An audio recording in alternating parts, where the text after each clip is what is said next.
नमस्कार शेतकरी बंधूंनो, VIP farming या शेतीविषयक यूट्यूब चॅनलमध्ये आपल्या सर्वांचं सहर्ष स्वागत. मित्रांनो, मागील जवळपास महिना गेला, अतिशय जास्त मोठ्या प्रमाणात पाऊस पडला. या पावसामध्ये आपल्या मराठवाड्यातील बऱ्याच भागामध्ये खूप मोठ्या प्रमाणात नुकसान झाले. यामध्ये प्रामुख्याने सोयाबीन आपलं वाया गेलं, कापूस वाया गेलं, बरोबर ना. तर याच्यामध्ये काय आहे, एकूण ते एक हळद असं पीक आहे जे अजून सुद्धा तग धरून उभा आहे. आणि मित्रांनो, जे आपली कंबर मोडलेली आहे या कापसानं आणि सोयाबीननं, याची जे उणीव ते आपली हळदच काढू शकते. मित्रांनो, त्यामुळे हळदीला खर्च करताना थोडा आता तुम्ही सध्याच्याला तरी मागी पुढी बघू नका. आता हे भाव लागण न लागण हे आपल्या हातात नसते, पण आपलं प्रयत्न करणं हे अतिशय फार महत्वाचं आहे. मित्रांनो, आता काय आहे, आजचा सगळ्यात महत्वाचा विषय असा आहे की आपल्याला या आपल्या हळदीला खताचा एक डोस द्यायचा आहे. मित्रो, आता खत आत्ता का देणं गरजेचं आहे? मी मागे म्हणलो होतो की बा आपल्या हळदीला आता हे शेवटचा डोस राहील. हे आपण जवळपास खत टाकताना जवळपास 65व्या दिवशी म्हणजे दुसऱ्या डोसला आपण बंद करणार होते, यानंतर खत टाकणार नव्हते. पण आता का टाकणं गरजेचं आहे ते पहिल्यांदा सुरू तुम्ही लक्षात घ्या. मित्र हो, या आपल्या हळदीला हे इतक्या मोठ्या प्रमाणात पाऊस झाल्यामुळे भरपूर प्रमाणात आपले नत्र, स्फुरद, पाला जे बी अन्नद्रव्य आहेत ते निचरून गेलेले आहेत. म्हणजे आता जमिनीमध्ये फार कमी प्रमाणात याचा साठा उरलेला आहे. आता वारंवार जेव्हा पाणी पडत असते, वाहत असते, त्यामुळे काय खूप मोठ्या प्रमाणात निचरा तर होतोच, पण हळदीमध्ये सुद्धा कुठं ना कुठं तरी तुम्हाला इनबॅलन्स झालेलं दिसते. आता याच्यावर तुम्हाला रामबाण उपाय हे ड्रिचिंग मार्फत वगैरे करता येते, पण तुम्ही जर खत टाकला तर तुम्हाला लॉंग ड्युरेशन पर्यंत त्याचा रिझल्ट दिसायला चालू होतो. म्हणजे याचा अर्थ खत टाकणं अतिशय गरजेचं आहे, बरोबर का नाही. आता तुम्हाला खत टाकताना एक तुम्हाला अडचण येईल की बा तुम्हाला खत टाकायचे तेव्हा याच्या वर बेडवर तुम्हाला टाकता येणार नाही, बरोबर ना. याच्यासाठी अतिशय चांगला उपाय सांगतो. तुम्हाला काय करायचे, या सरीमध्ये टाकायचे. आता सरी दाखवा, या सरीमध्ये टाकायचं आहे. सरळ आडवस ठेवा. या सरीमध्ये खत टाकायचं आहे, राईट. या सरीमध्ये खत टाकून देऊन लगेच माती लावायची. हा नियम अतिशय महत्वाचा आहे. आता यामध्ये बऱ्याच शेतकऱ्यांना अडचण होते की अजून बी माती लावता येत नाही, म्हणजे काय अजून राणा हडकले नाहीत. मित्रांनो, आपल्याला 8 तारखेपर्यंत हे खत टाकण्यासाठी वाट बघायचीच आहे, कारण 8-9 तारखेपर्यंत आपल्या मराठवाड्यामध्ये मोठ्या प्रमाणात पाऊस आहे. तुम्ही परतीचा हे पूर्ण पाऊस झाल्याशिवाय हे नियोजन लावायचंच नाही. आणि खत टाकण्या अगोदर सगळ्यात पहिल्यांदा माती लावण्याचा तुम्ही प्रयत्न करा. म्हणजे काय, माती लावणाऱ्याचं नियोजन करायचं, नंतर खत टाकायचं. आता बघूया मित्र हो, आपल्याला खत कोणता टाकायचा. आपल्याला या डोसमध्ये पोटॅश आणि फॉस्फरस जास्त प्रमाणात असलेले खत घ्यायचे आहेत मित्र. जसं की आपलं 9-24-24 हा खत अतिशय चांगला राहील. 10-26-26 सुद्धा चांगला राहील. तसेच याला पर्याय म्हणून 14-35-14 अतिशय चांगलं खत आहे, हे सुद्धा तुम्ही वापरू शकता. 12-32-16 सुद्धा चांगलं खत आहे, पण शक्यतो 9-24-24 किंवा 10-26-26 खत वापरण्याचा तुम्ही प्रयत्न करा.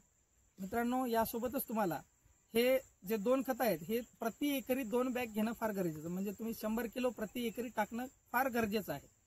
आता यासोबत तुम्हाला पोटॅश घ्यायचं आहे. पोटॅश घेताना तुम्ही काय करा, आपलं जे मिरचू लाल कलरचं पोटॅश येते का नाही ते घेण्याचा प्रयत्न करा, कारण त्याचा रिझल्ट फार चांगला येतो. आणि इथून पुढे पोटॅशचं सुद्धा फार मोठ्या प्रमाणात काम असते, कारण पानामध्ये कलर वगैरे ठेवणं, ग्रेनरी टिकून ठेवणं, हे फार मोठ्या प्रमाणात पोटॅशचं याचं कमतरता इथून पुढे भासते. त्याच्यामुळे तुम्ही पोटॅश याला वापरायचं. मित्रांनो, 2 गोष्टी झाल्या. एक आपली 10-26-26 किंवा 9-24-24च्या 2 बॅगा पोटॅश झालं.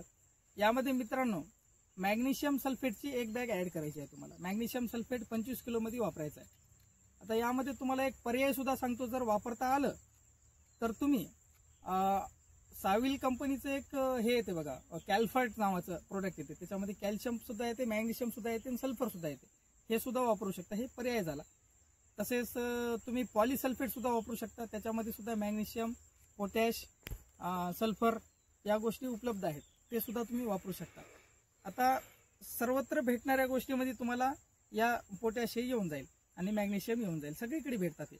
आणि ते तुम्हाला घ्यायचं आहे प्रति एकरी 25 किलो. मॅग्नेशियमचं फार मोठं काम आहे मित्र. तुमच्या जमिनीमधलं जे बी अन्नद्रव्य आहे जे साचून राहिले खाली, ते सगळं उचलण्यासाठी मॅग्नेशियमचं अतिशय चांगलं काम मोलाचं वाट आहे. याच्यामध्ये सल्फर सुद्धा उपलब्ध आहे. सल्फर वारंवार सांगतो, सल्फर हे स्वतःमध्येच एक बुरशीनाशकचं सुद्धा काम करते. त्यामुळे मॅग्नेशियम सल्फेट एक गेम चेंजर तुमच्या हळदीसाठी बनू शकते. मित्रांनो, यामध्ये या 3 गोष्टी झाल्या. आता अतिशय महत्वाची गोष्ट म्हणजे आपल्या हळदीच्या मुळा वारंवार पाण्याखाली आहेत, काळपट पडल्यात मुळा, तुम्ही बघू शकता तुमच्या बरोबर ना. तर मग याला तुम्हाला काय पर्याय आहे? याला तुम्ही मायकोरायझा, जे की आपल्या ग्रोवर ग्रॅन्युल मध्ये उपलब्ध आहे, एंडो आणि एक्टो मायकोरायझा दोन्ही उपलब्ध आहेत.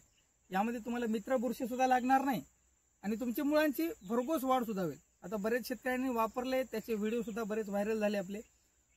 अतिशय सुंदर रिझल्ट येते. तुम्हाला प्रति एकरी 8 किलो टाकायचं आहे, म्हणजे ते 4 किलोची एक बकेट येते, अशा 2 बकेटी किंवा ती पाऊच मध्ये सुद्धा उपलब्ध आहे, ते तसे 8 किलो तुम्हाला प्रति एकरी टाकायचं आहे. आणि यासोबतच तुम्हाला सिलिकॉनचा वापर करायचा आहे, जे की प्रोसिल, जे पूर्वा कंपनीचं फार दर्जेदार सिलिकॉन येते, ते तुम्हाला प्रति एकरी 10 किलो वापरायचं आहे. या सर्व बाबी लक्षात घ्या. यामध्ये तुम्ही मायक्रोन्यूट्रियनचा सुद्धा एक बॅग वापरू शकता, ज्यामध्ये इझी मिक्स आहे. हे पर्याय आहे की बाबा तुम्हाला जर ग्रेनरी वगैरे चांगली वाटत असेल आणि तुम्ही वारंवार मिलांज चिलमिक्स वगैरे फवारत असाल तर तुम्हाला तेवढी काही गरज नाही टाकण्याची. हे सुद्धा आपल्या कंपनीचं आहे, इझी मिक्स आपल्याच कंपनीचं आहे 10 किलो. पण तुम्हाला मी याच्यासाठी सांगतो की बाबा गरज आहे का त्याची, ते पाहायचं पहिलं की तुम्ही मायक्रोन्यूट अगोदर वापरलाय का. जर वापरला असेल तर ड्रिचिंग वगैरे केली असेल तर इझी मिक्स टाकायची गरज नाही, सिलिकॉन वापरा तुम्ही. सिलिकॉनचा फार पर्याय चांगला आहे. आता मित्रांनो, या सर्व बाबी लक्षात घ्या. तुम्हाला 1 एकरसाठी सगळा डोस आहे. मी अजून एक वेळेस सांगतो, तुम्ही सुद्धा लक्षात घ्या, कारण यांना सुद्धा टाकायचं. आणि यांचं पूर्ण प्लॉट जे आहे ते 4 एकरचा प्लॉट आहे. तुम्ही पाहू शकता पूर्ण प्लॉट एक समान आहे. पूर्ण टोटल प्लॉट बघा एक समान आहे. हे 4 एकरचा प्लॉट आहे. तुम्ही हे जे मी खत सांगितलंय, हे संपूर्ण खत हे मी पुन्हा एकदा सांगतो, सर्वजण लक्षात ठेवा, कारण सरांना सुद्धा खत टाकायचं आहे. यामध्ये तुम्ही सर्वप्रथम काय करायचं आहे, आपलं जे 10-26 किंवा 9-24 खत सांगितलं आहे, पर्यायी सुद्धा खत सांगितले, ते फक्त 2 बॅगा घ्यायच्या आहेत. त्यासोबत पोटॅश 1 बॅग घ्यायची आहे. तसेच त्यासोबत आपल्याला मॅग्नेशियम सल्फेट, जर मॅग्नेशियम सल्फेट घ्यायचं नसेल तर तुम्ही पॉलिसल्फेट घेऊ शकता किंवा कॅल्फर्टची 1 बॅग घेऊ शकता. पर्यायी आहेत हे. जर भेटलं तर मॅग्नेशियम सल्फेट घेऊन टाका. हे 3 बॅग झाले मित्र, म्हणजे अशा 4 बॅगा झाल्या, बरोबर का नाही. 25 किलोची मॅग्नेशियम सल्फेट येते. तर यामध्ये तुम्हाला ग्रोवर ग्रॅन्युअल जे आहे, जे पूर्वा कंपनीचे, ते 2 बकेट आपल्याला टाकायचे आहेत, जे येतात एकूण 8 किलो, म्हणजे 2 बकेट 8 किलोच्या झाल्या. यामध्ये सिलिकॉन वापरायचं आहे आपल्याला, प्रोसिल, जे की सिलिकॉन येते, अतिशय चांगल्या दर्जाचं येते, आपल्या पूर्वा कंपनीचं फार चांगलं रिझल्ट आहे त्याचे. तुम्हाला हे 1 बॅग घ्यायचे 10 किलोची, त्याच्यावर सिलिकॉन टाकायची गरज नाही. आता हे सगळं जे नियोजन आहे अतिशय चांगलं नियोजन आहे. तुम्ही व्यवस्थितरित्या याचं हे करून मिक्स करून सरीमध्ये टाकून घ्या. आणि टाकण्या अगोदर हे तुम्ही माती लावण्याचं नियोजन लावा. समोर खत टाकायचा, मागे माती लावून घ्यायची, म्हणजे लगेच माती होऊन जाईल खत. तुमचं सुद्धा काय मेहनत वाचल. मधात सरीमध्ये हात टाकून, म्हणजे बेडमध्ये हात टाकून तुम्हाला खत टाकायची गरज लागणार नाही. त्या पानावर उडेल, त्यानंतर पानावर थोडासा डाग पडेल, याची सुद्धा तुम्हाला काही म्हणजे हे नाही, चिंता राहणार नाही. या सर्व बाबी लक्षात घ्या. आपल्या यूट्यूब चॅनलला जर अजून तुम्ही सबस्क्राईब केलं नाही तर लवकरात लवकर तुम्ही सबस्क्राईब करा. आणि तुम्हाला काही डाऊट वगैरे असेल तर आपल्या डिस्क्रिप्शनमध्ये एक तुम्हाला व्हॉट्सअप चॅनलची लिंक सुद्धा देतो, त्याच्यावर तुम्ही विचारू शकता. धन्यवाद.